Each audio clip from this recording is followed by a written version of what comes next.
Hey, mighty men of God, Joe Martin here with Real Men Connect, where we help good men become great men God's way by providing real answers to real problems in the real world.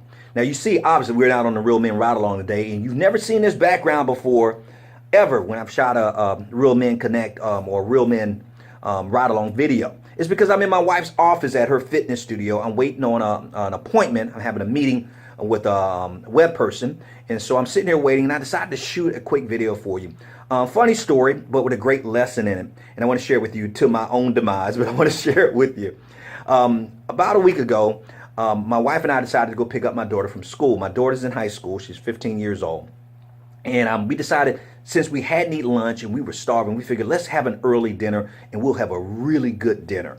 And so we picked my daughter up from school and we decided where we're going to go to eat for dinner. And we decided on this restaurant called Puckett's. Now, I don't know if you have a Puckett's where you live. I heard that there's multiple Puckett's, but we heard that they have a great reputation. I've never eaten there before. Fantastic restaurant with a lot of variety on the menu. Highly recommended. But anyway, so we go to Puckett's. And the menu is so great, we don't know what to order for the appetizer because we're so hungry. We didn't want to wait to the main course. We want to get an appetizer, but we wanted one that we can all share. And so we asked the waiter, what does he recommend? He's been working there a while. He said, check this out, the fried barbecued meatballs. Are you kidding me? Now, I love meatballs, but fried and barbecued? Are you serious? And he says that people love it. And so we said, okay, let's get it. So he brings out the meatballs for the appetizer, and there's 6 meatballs. And man, they smell good, they look good. And so we all looked at each other with big eyes, and we decided to try the meatball. And we started eating on it and tasting it and everything. It was fantastic. It was delicious. And so there's 6 meatballs, there's 3 of us. You know where I'm going with this, right?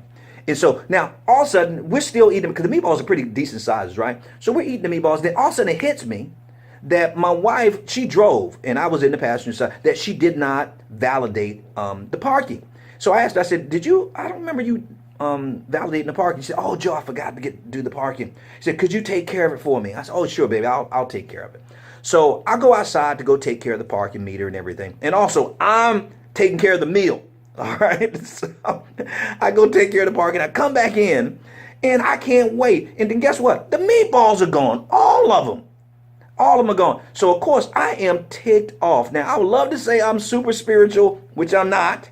And I had a boy, if they knew what was going on inside of me, I wanted to strangle somebody. Because when I was starving, and I was thinking about this meatball, dreaming about it, from the parking lot back to the restaurant, and it's gone. And I hadn't eaten lunch that day. So I'm fuming.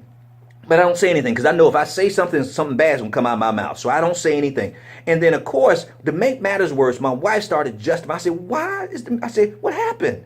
And then she started justifying why she ate this meatball, why the meatball was gone. About, oh, they're hungry, they hadn't eaten anything, and they're only going to order a salad or this or that, and I can order anything I want because they're watching their weight and watching what they eat and everything. And I don't want to hear all this, but I'm listening to it. But I don't say a word. And then my 15-year-old daughter looks across the table and she says, while they're laughing at this, they think this funny.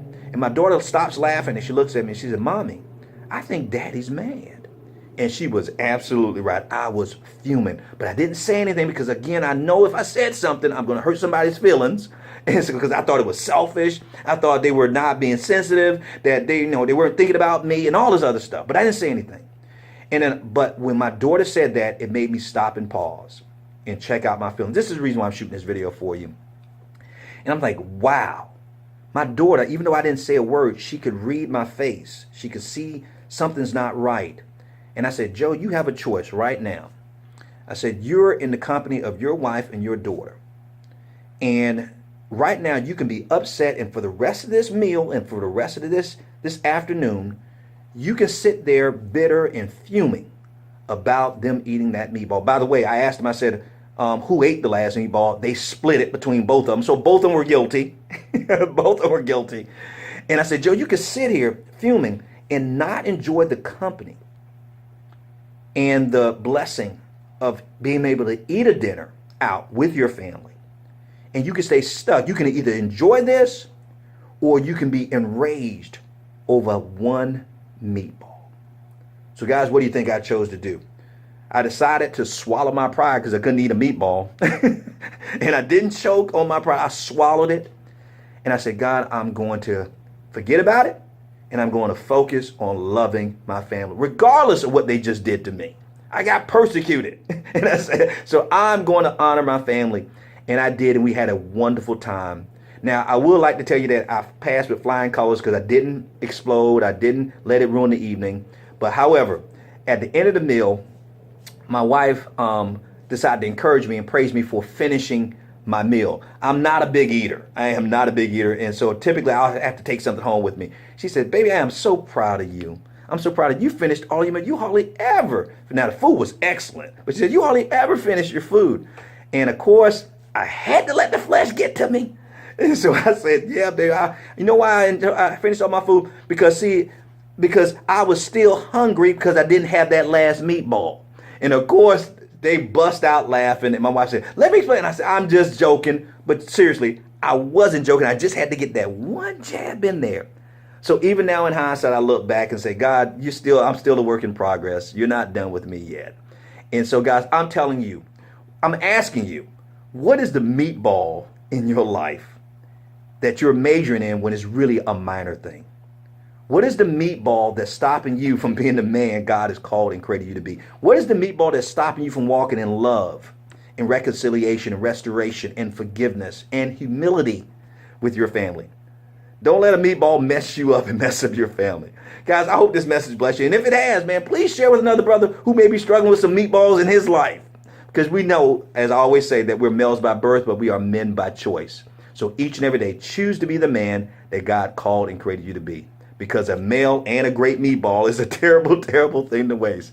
So until next time, I love you. Stay strong. And as always, stay in his grip. Talk to you soon.